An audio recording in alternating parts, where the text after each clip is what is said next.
Andy posted a reel, it got 300 views. One of the worst reels he's ever posted in terms of exposure. Only thing is, that reel got $9,000 worth of business into his service. He got 3 clients who paid upfront payments purely from how that reel spoke to them, and it drove them to take action. I've also got another client that is earning $22,000 every single month. He's got an audience size of under 4,000 followers, and that audience hasn't grown in the last 18 months. And we generally don't need it to, because we're extracting leads and clients from his current audience. And in this video, I want to break down why intent is very different from exposure.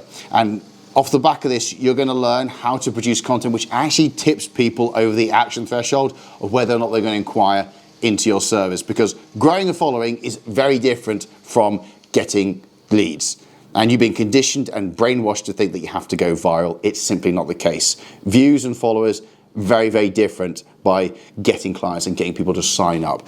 The first thing, well, we're going to use my artistic flair and talent here to show the difference. Imagine you've got a billboard on the side of a road and you have passing traffic every single day on that road. The people passing this, they're not really paying attention. The billboard is probably not really catching their eye, and there's only so much and there's a short window of time, but it's not reaching out. It seems broad, it's applicable to loads of people. You ask this question here in this car, you know, are you going to remember what they saw on that billboard? They're probably going to say no. Whereas if you write a handwritten letter, and we're going to be very fancy and put a wax seal on it to make it personal.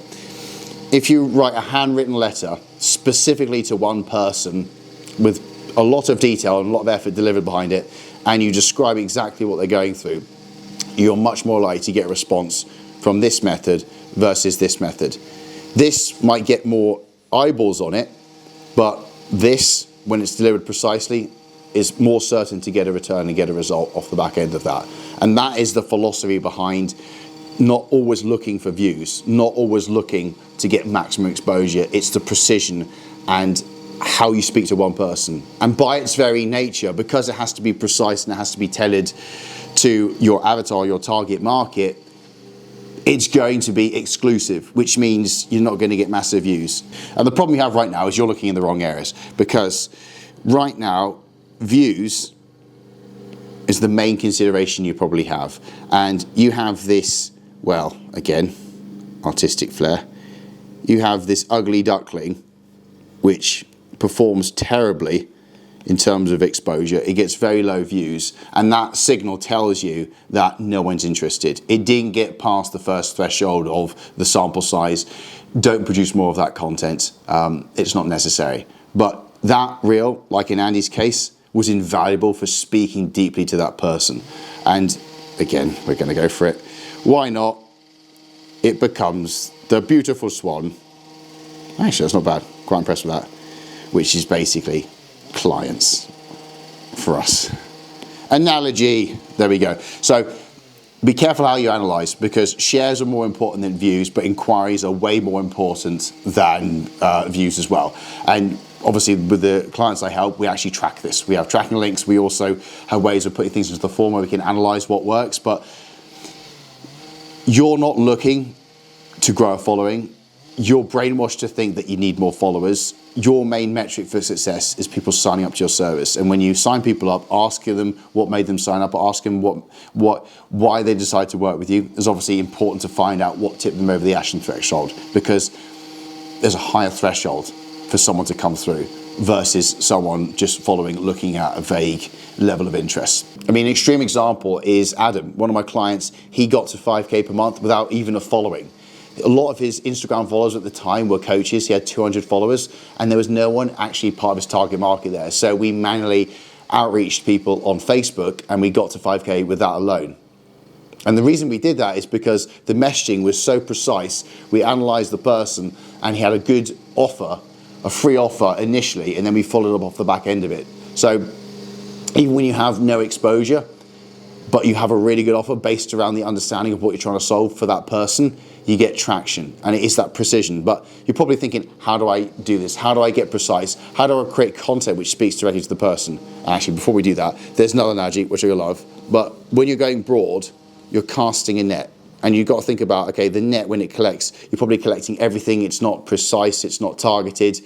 You probably get people in that net that you don't want, and it's not that powerful. Whereas if you're casting a spear and you're going spear fishing, just think about the impact that you're having when that spear lands. It's obviously going to knock that fish the fuck out, but also you can angle it. You can be precise, and it's that same level of impact. That's what you want. It's the intensity of hitting someone between the eyeballs with the accuracy of your message to make them stop and pay attention to you. Because we're going to break that down shortly, but you've got a lot of competition when it comes to attention. And us, without having an amazing skill set with content, let's face facts, we don't have a marketing team behind us. We just can't outsource everything. AI is distrusted massively. It's not even a good rule. The raw takes of you turning up and showing what's happening with clients, showing the inside of your service, that's what people are buying into. That's what they trust. Whether or not they're going to buy from you and whether or not they're going to pay you money comes down to the accuracy of how well you describe their reality. And you can do that by looking at three main things. The first thing you can do is, well, that's a squiggly brain, but you've got a brain here, and that resembles the thoughts people think. Then you have, oh dear, some weird malformed arm. That resembles the behaviors they take. And then you have, the emotions they feel. And when you have absolute granular clarity on the thoughts, behaviors, and emotions of your target market, then you'll be able to accurately read their reality back to them in more detail than they understand. Because each person you take on and you listen and you hear and you repeat their words verbatim back into your content, it's going to resonate with those right people. And you're going to attract more of those people, more of the people with the problems your service is designed to solve. And this is what you got to model. And by the way, this is exactly what I cover inside my community. There's a free trial on the link below. There's 3 main modules which go into this, but it helps you understand the psychology of influence, helps you understand the psychology of who you're helping, so your content does stand out and you can produce the sort of content which does attract people into your business, rather than you spending countless hours researching all these different other growth methods, hoping that you go mass volume and you encounter and wander the right type of people. Because you can get people into your service, but they have to be the right people, otherwise they can drop off. You want to be working with people who are committed, dedicated, but also have the best potential to go on an amazing journey with what you can help them with. You know, there's no point, if you can't help bodybuilders step on stage, you don't want to attract bodybuilders to step on stage, because that's not what you specialize in. Whereas if you can transform someone's life and make them feel incredible, those are the sorts of people you want to attract. And it comes down to the level of understanding. So link below, go and check it out for yourself. But when you order this and put this into the content, and you make the transition away from topics into problems, this is where you start to notice traction. This is where you start to attract people, because what's going to grab their attention? A trend or a topic or something they can try out, or how to work out their triceps, or you describing exactly how they feel right now in this moment. The fact that they've tried keto before, they give up after 6 weeks because it's unobtainable. It's so hard to keep that going. On the weekends, everyone's relaxing. Having a low-carb meal is near enough impossible. The hunger pains happen around at night. It's hard to get to sleep. You're driven, you're dedicated, you're determined to lose fat. You want to shortcut it. You think it's the healthiest thing to do. Yet it just seems so hard to maintain that. And no matter how hard you try, the weight kind of seems random. It goes up and down. They're not aware of salt. They're not aware of water weight. And it just feels like, why is this happening to me? Everyone else seems to get results. Yeah, I don't. And then despite all the effort, you give up, and then your weight goes up because they rebound. But it feels like they personalize it and they think it's something to do with them, but it's not. They're just following the wrong approach, and it's probably a bit of all or nothing. And realistically, they just don't know how to implement correctly. So that information you've learned through asking your current clients what they think, looking at the questions they ask, that's a good way to kind of find out their thoughts. But all of this provides such insight for you to go away and then put into your content. Because when you actually break down how people come through into your service, the first thing you got to do is you've got to capture their attention. Then you have to connect with them as a person. Then you have to convince them that you can help them. Then you have to convert them. Pretty simple formula. But how do you do that? Well, you can't capture their attention if you're not getting on their radar. So again, describing what they're going through, you can get on their radar. You connect with them by showing your level of understanding. You convince them you can help them by articulating their problem in more detail than they understand themselves and providing a perspective shift. And you convert them by giving them a window of what they could look like and explain the reality that they want based on the understanding you have from your clients when they've got through and they've achieved the result. And the reason this works for not just me, my clients, and the vast majority of coaches I've helped is because you don't have to have amazing levels of exposure. You don't have to have amazing talent and skill at content creation, because this does a lot of the heavy lifting. A lot of us don't have the luxury of having audience sizes of tens of thousands or having amazing innate skill at editing content, because you're up against a lot. Because if you look at it this way, how many views do you get on your content?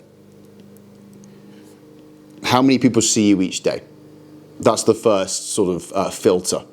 How many people are looking at you? So you've got to look at views. Then you've got to think, how many people actually remember what they see? Because you have, amongst your content, 95 million posts uploaded every single day. And then the average person thinks at least 6,200 thoughts every single day. So if your content is bland, generic, billboard, vague, non-personal, what are the chances of someone remembering you and beating these metrics? Whereas if it's a handwritten letter, if it makes them generally stop, grabs their attention by just how accurately you explain them, really makes them think, really makes them remember, you're doing everything you can and you're stacking the odds in your favor with one of the key strategies that you can stack in your favor without having massive exposure, massive repeat marketing, massive budget for ads. This is the biggest, best single shot you have for outcompeting the vast volume of things going on in their life and the vast things they're exposed to. It really does come down to how accurately you can explain what they're going through. And that is the best thing you could do, not only to capture attention, connect with them, but also convince and convert them into what you have to offer. And that is the premise. Stop looking for mass exposure and stop designing your content sheerly for the sake of views, because it's not pushing someone over the action threshold. And the supposed millions of people you're trying to get to watch, to inquire, they're not going to remember, and it's not going to form any memory retention in them. Last example, again, Andy, he went viral with a couple of posts. He averaged around sort of 500,000 views a month. He got to 8 million views every single month. Zero impact in his inquiry rate. Zero. You would think statistically he would have a lot more clients because he's got that much greater level of exposure. But all those extra views, all those extra eyeballs, or he was in one ear, in one eye, in one ear and out the other, in one eye and out the other. Sounds horrific, but it didn't last. It didn't hit them hard enough. It wasn't a spear, it was a net. So I hope this makes you reconsider content. And the good news for you is you don't need to go viral. You don't need mass exposure. You can take control of this right now, change and pivot your strategy, and start attracting clients and get people signed up by the end of next week.